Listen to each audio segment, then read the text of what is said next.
Welcome to Kairos Research Center podcast, Christian faith seeking understanding, intellectual witness, and spiritual renewal. We begin a new series today, and we are covering a very hot topic, you may say. And the title I give to this series is Homosexual Practice and the LGBT Sexual Revolution, Biblical and Sociological Perspective. The LGBT sexual revolution, which was initiated by the elites in the West and is spreading globally through the entertainment industry and the media, political agencies like the UN and multinational corporations. It is a revolution, I call that, because the agenda and the mindset of the cultural and business elite is to overturn the biblical foundations which have undergirded sexual morality and the family institution in the West for almost 2,000 years. So you can see this is a very extensive, very revolutionary agenda. I call it an ideology and activism, and it has become a dominant and some would say revolutionary force in the West with a global agenda today. Although locally it seems to be tempered because of opposition by the Islamic authorities. All the big corporations, IBM, Apple, PayPal, Facebook, Google, Amazon, even Starbucks, is interested to promote this agenda. But my present focus is not on the political aspects per se, nor necessarily from the pastoral angle, because there are other people in the ministry who have better experience in handling this issue. But I'm analyzing it as an ideology, a belief system. That is a system of ideas which guide social activism, aim at implementing social policy and reshaping culture and society. So the idea is that the LGBT movement seeks to control social institutions, especially in the West. They've gained control of the media, the schools, the government ministries, and they're actually implementing it and also disseminating it in the schools and media and corporations. So this is a very extensive agenda, especially in the West, but locally, especially in the churches, the issue seems to be muted. But muted as it may be, if you talk around, you can discern that there is increasing sympathy expressed even among Christian youth, those who are exposed, if not influenced, by the Western LGBT activism through the media and the entertainment industry and through the higher education based on the Western education curriculum. And sadly, I would say that the LGBT influence is also seen among Asian scholars and theologians who are trained in the Western seminaries. Even the secular media, there is a local university college that offers a very specific program on gender studies. And this is how that program is described. You will learn to apply innovative theory and research techniques towards understanding the ways in which our bodies are sex, gendered, and sexually oriented. And then to change mindsets and inform the development of diversity, inclusivity, and outreach policies. And then to learn to apply feminist and queer lenses, the word queer in the LGBT sense, Q at the end, apply queer lenses towards analyzing how the lived realities of marginalized communities, lived experience, that's another keyword, are represented by the media. This helps you to challenge and change everyday assumptions about bodies and sexualities that are framed by various social institutions such as the family, the state, the law, and religion. So this is a BA program in one of the local university college. And if there is a program, that means there are enough people studying, financially viable, and so you can expect that there will be more people who will be trained to look and push society with this mindset. So just bear that in mind. So there can only be increasing influence. There's outside the church in society. Within the church, I mentioned that there are Asian biblical scholars who also are very sympathetic to the LGBT agenda. I give you a quote here from one of the leaders of a biblical association. And he takes the cross to be the place where LGBT should be affirmed. He writes, the cross bears immense significance for Christians because it spells out Christ's resistance of the deformation and annihilation of his true self in his crucifixion. In like manner, the cross must become the symbol par excellence for Christians with same-sex attraction who resist deformation and annihilation. Can I repeat that? The cross must become the symbol par excellence for Christians with the same-sex attraction who resist deformation and annihilation. The cross is not a tomb where same-sex attraction are forcibly laid to rest in order for persons with same-sex attraction to gain acceptance from church and God. Rather, the cross must become the epicenter where persons with same-sex attraction meet, draw strength from, and are healed by God in the suffering that they encounter from those who insist that deny their true homosexual self, you might say, and find meaning in that denial. So you see here is one of the leaders of a biblical association who talks about the cross as the place where same-sex attraction should be affirmed. Now, this being the case, how do we respond? How have the churches been responding to this kind of assertion? There are two opposing reactions to homosexual practice, if I may say. The first one, I have labeled it as Inclusivist Liberals. Inclusivism and diversity is the keyword. The emphasis is on love, in caps, you may say, with loose attachment to the biblical law, and the emphasis is on accepting mutual, reciprocal homosexual relationship. Their slogan is, allow mutual, responsible, reciprocal homosexual relationships. It's not who you love, man or woman, or how you love, but that you love. So these are the inclusive liberals. The second one I call the historical church 2,000-year tradition. The emphasis is on God's design and moral order. After all, when God created human beings, He created Adam and Eve. He didn't create Adam and Steve.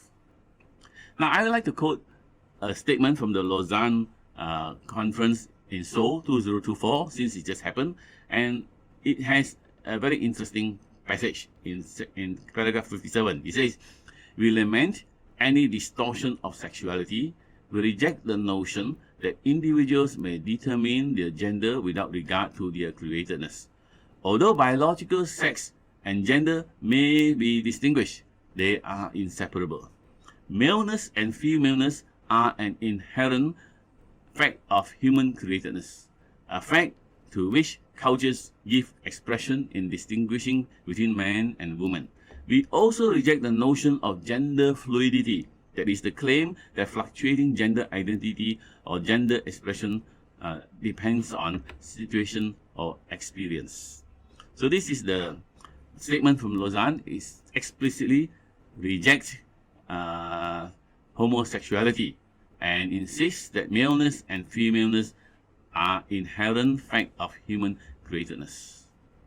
So between these two opposing views, what is one way to describe our position when somebody comes to a homosexual comes to church?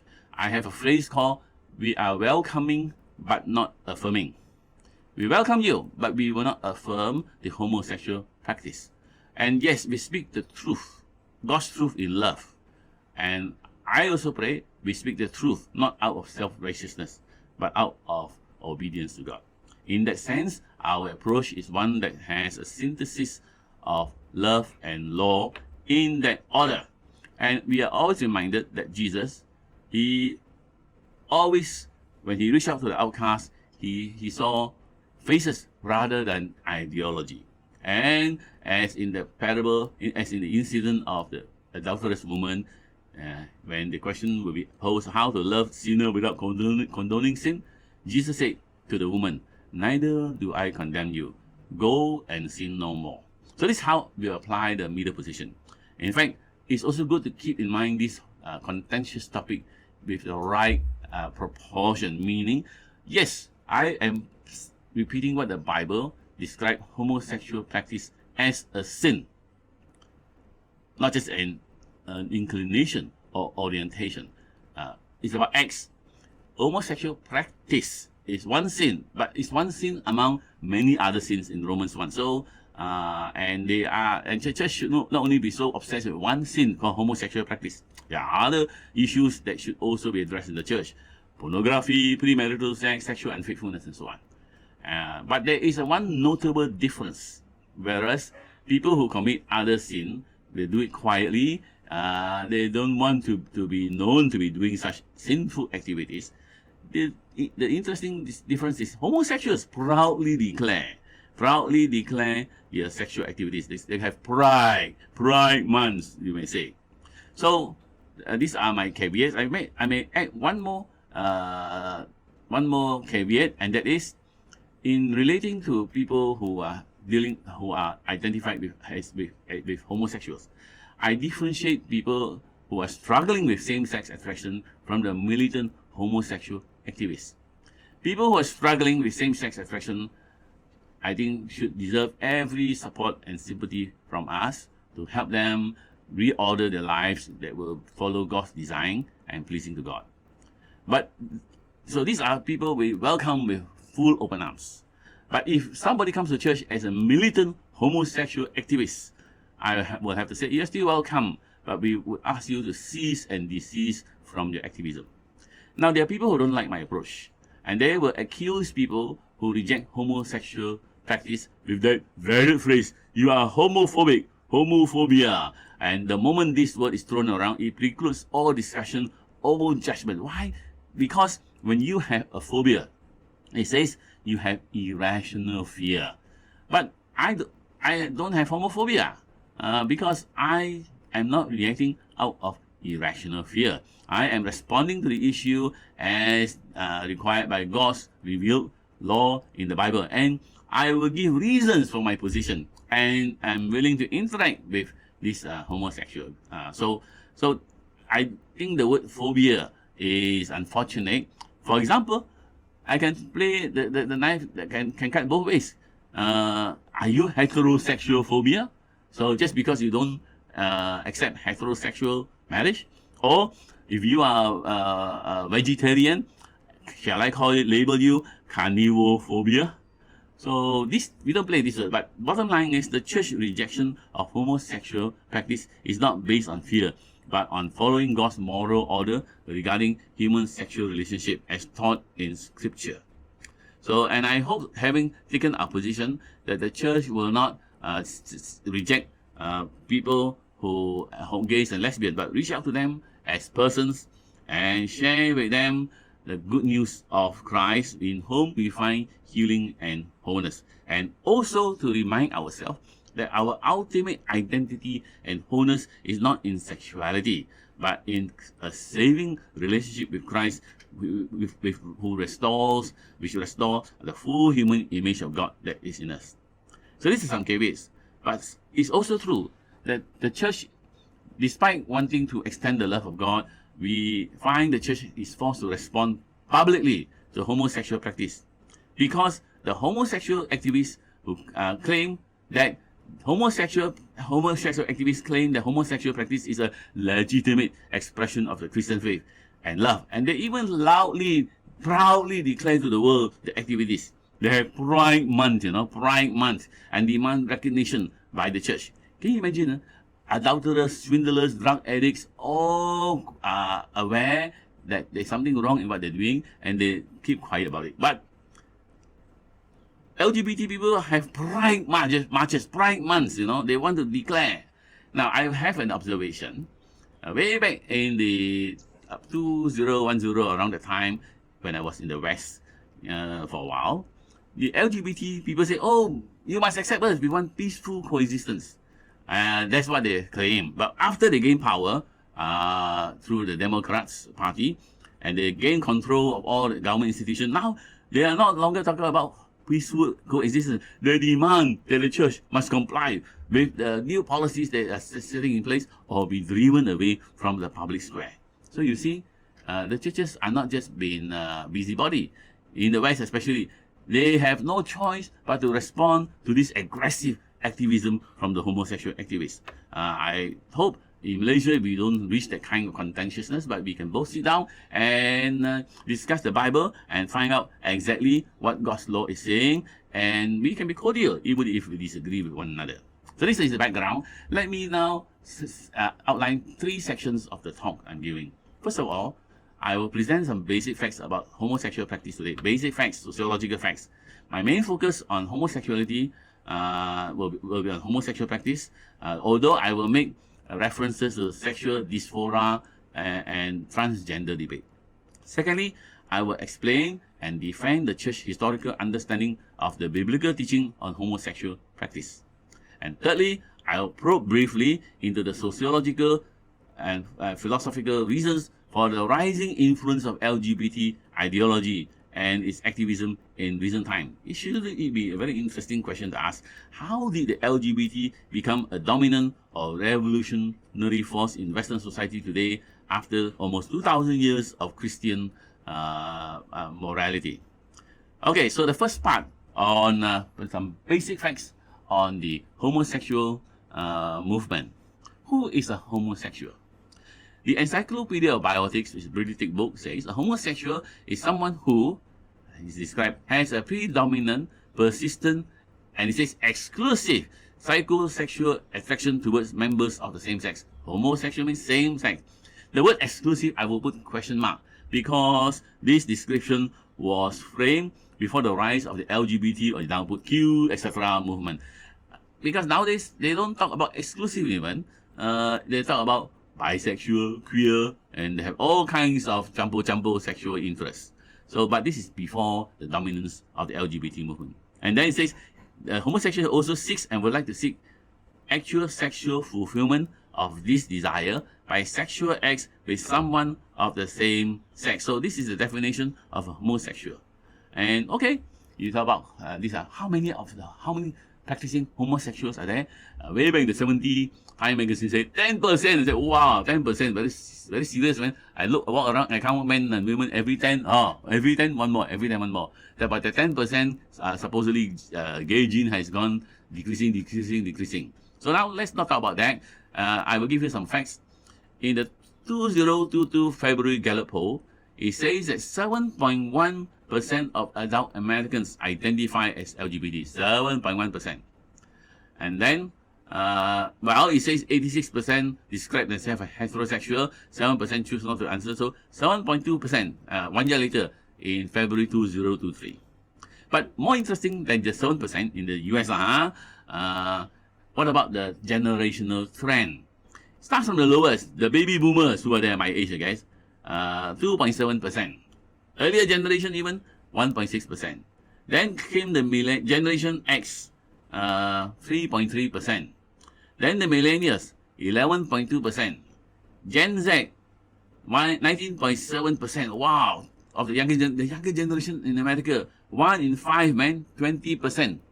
So you can see the rising trend from 1.6% to 19.7% in the West. So in one sense, it's gaining ground in the West.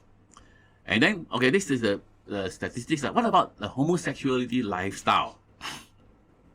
In 2020, the US Census talks about same-sex married couples accounted for 0.5%. Same-sex married couples, 0.5%. And unmarried same-sex couples, also 0.4% of all the US households. So this is what you have, 0.5%. That's another aspect of the lifestyle. Now, one word thrown around is we can be faithful homosexuals. Faithful means only one partner. Well, what is the truth? Bell and Weinberg did a survey and found interesting that 74% of male homosexuals reported as having more than 100 partners during their lifetimes. 41% have more than 500 partners in their lifetimes. 28% have 1,000 partners. But the women tend to be less adventurous. 60% have less than 10 partners during their lifetime. I got this book from T. Schmidt, Straight and Narrow. This book here is from Straight and Narrow. So this is a far cry from faithfulness when you have hundreds of partners.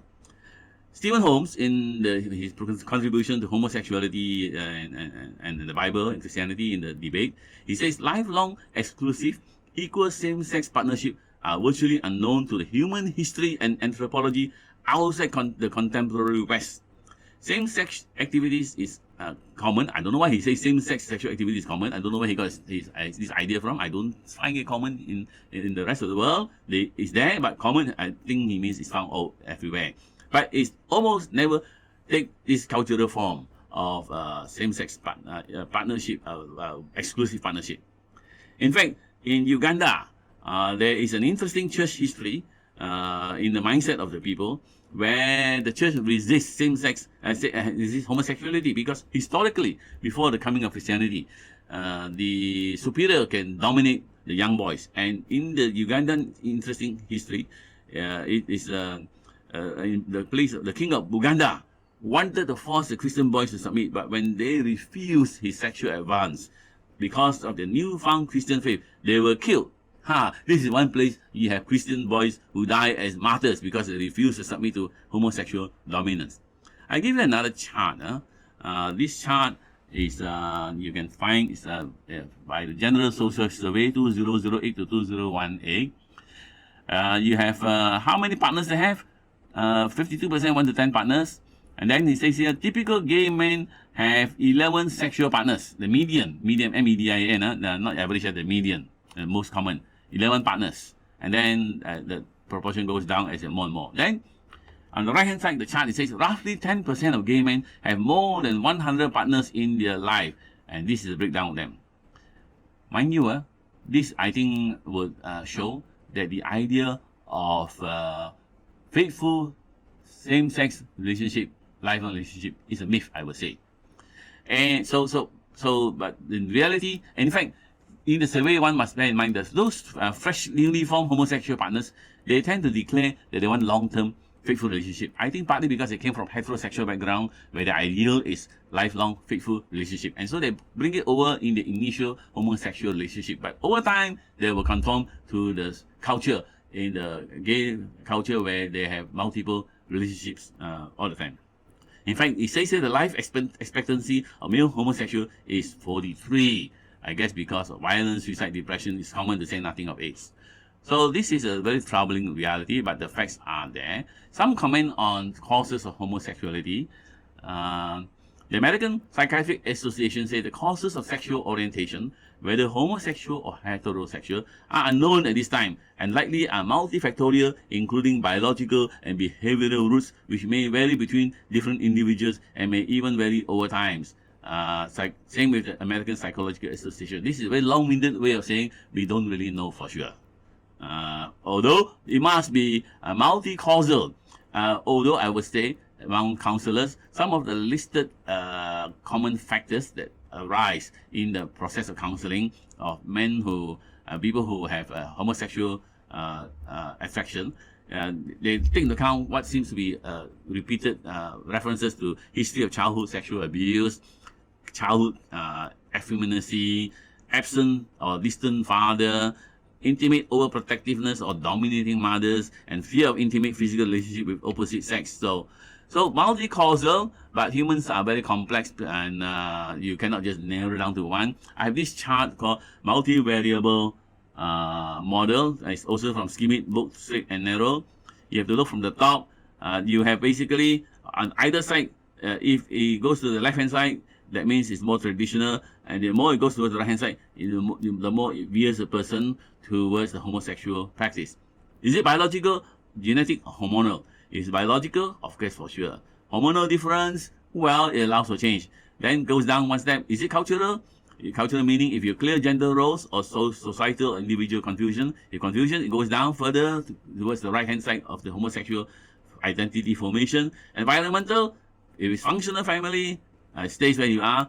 But if you have family dysfunction, it also lends towards that direction, the road to gay. And then if it's moral, if your responsibility or permissive means more exploratory, so sure, go towards the gay side as well. Or is it behavioral? If you have negative experience of same-sex attraction, you don't cross over. But sexual experiences gay or heterosexual is potentially pleasurable and you find it pleasing, then you move towards it. Finally, beyond all the genetic and cultural environment, whatever we call it, it becomes volitional. It becomes a choice. I'll just end one more item, and that is the biblical focus is not on orientation. People say, I'm gay because my orientation is gay. But Bible is more interested in your action. So, you may have attraction to homosexuality. That doesn't mean you have to be one. Let me just be a bit, put it this way. I can argue like that. You look at me, I have to confess, I am a polygamist by orientation. But I don't become a polygamist by action. I am a monogamist by the grace of God. Even though, because of my fallen, sinful self, I am a polygamist by orientation. So, I will deal with the next topic, can homosexual change?